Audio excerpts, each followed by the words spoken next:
Good evening. You're watching the news on Croatian television. Speaking at an energy conference in Zagreb today, Prime Minister Andrej Plenković said that Croatia's new energy strategy is important not only for companies in the energy sector, but also for ensuring a secure and clean energy supply, which will ultimately provide citizens with lower energy costs. Also attending was the Vice President of the European Commission in charge of the Energy Union.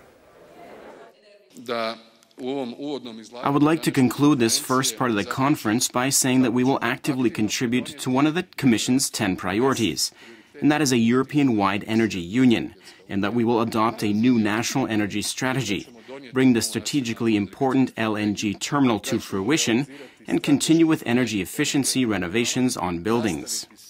The real change, this deep transformation, will start now, and I'm sure that Croatia will follow the same pattern as the European economy, where we manage to decouple economic growth with the greenhouse gas emission. Consumer spending rose for a record 40th consecutive month in December of 2017. However, the 1.4% growth was much lower than expected. According to the State Statistics Bureau, Croatia saw growth in consumer spending of 4.7% last year. Finance Minister Zdravko Marić today commented on his previously announced plans to reduce the VAT in Croatia, noting the importance of further reducing the tax burden on citizens and businesses. So this year, just as we did in 2016, we will conduct further analysis to see exactly what effects of the first round of tax reforms have produced, and to see how much maneuvering room we will have and what our concrete steps for next year will be. President Kolinda Grabar-Kitarović has invited Serbian President Aleksandar Vučić to visit Croatia in mid-February. Addressing the media today, the president touched on strained relations with Serbia, saying that she will continue to insist on nurturing good relations with neighboring countries. She added that it was important to strengthen economic ties and resolve the outstanding border issue, but first and foremost, the issue of those still missing from the Serbian aggression of the 1990s. Our views on many issues from history, especially those imposed on us by the 20th century, are not only dissimilar, but are sometimes in complete opposition. I am convinced that Croatians and Serbs, two old European nations with more than 1,000 years of history intertwined in various ways, can and want to find a path that will finally lead us into a better future. Meanwhile, Prime Minister Andrej Plenković commented on the tensions between the two countries initiated by a Serbian exhibit on the Jasenovac World War II prisoner of war camp at the United Nations building in New York, and continued provocations from Serbian Foreign Minister Ivica Dačić. Those people who do these kinds of things must ask themselves what was the policy of their predecessors. For example, from the Serbian foreign minister's own political party in the early 1990s, when Milosevic's Greater Serbian regime conducted a merciless aggression against Croatia and Bosnia and Herzegovina, razed Vukovar to the ground, left 15,000 dead in Croatia. These same people do not have the credibility to undertake these kinds of provocations. The 7th session of the Intergovernmental Committee for National Minorities opened in Belgrade today. The key issue is guaranteeing ethnic Croats in Serbia political representation, a right ethnic Serbs in Croatia have long since enjoyed. This was the committee's first meeting in 3 years.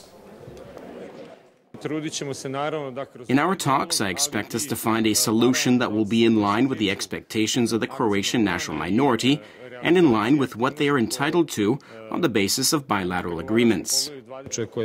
Through this dialogue and the parallel processes dealing with the action plan and our negotiations on Chapter 23 of the Acquis Communautaire, we will endeavor to arrive at some kind of amendments to this legislation. Prime Minister Plenković today commented on Slovenia's issuing of fines to Croatian fishermen in Savudrija Bay. The PM said that he was disappointed that Slovenia is continuing with its unacceptable policy of unilaterally implementing the border arbitration ruling. He added that Croatia will respond to the fines in kind. As far as our fishermen are concerned, they will not have to pay the fines from Slovenia. We will find mechanisms with which we will help them legally challenge these fines from the Slovene police. The tourism sector continues to set new records, with arrivals and overnight stays up by 21% and 17% this January. In order to further these trends, the Croatian Tourist Board has adopted a proposal to strengthen cooperation with international tourist organizations. I think this is a completely different situation from what we had before, when the season started on April 1st and ended on November 1st. Our airline program, from which we can see has received positive reactions, will further prove that we planned out these 2 years very well. And taking a quick look at sports, Croatia's top tennis player, Marin Cilic, returned from Melbourne today, following Sunday's 5-set loss to Roger Federer in the final of the Australian Open. Starting the week at a career-high third on the ATP rankings, Cilic said that he was pleased with his performance in Australia and outlined his goals for this and next season. I think that what I have achieved in this past couple of months is a big success. The big goal for this season is winning a Grand Slam. That remains. But the ultimate goal is to reach #1 in the rankings, which would truly be a phenomenal achievement.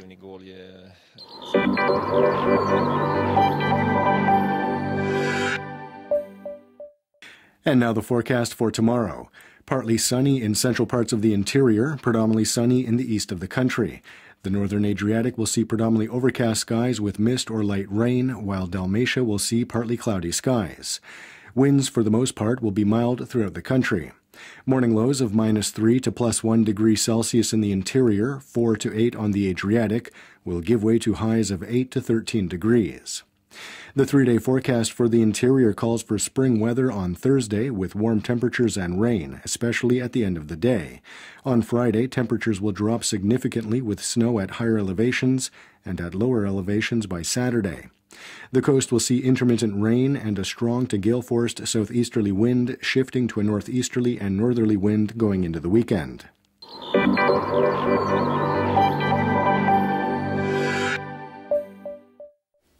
And that wraps up the news. Be sure to join us again tomorrow night.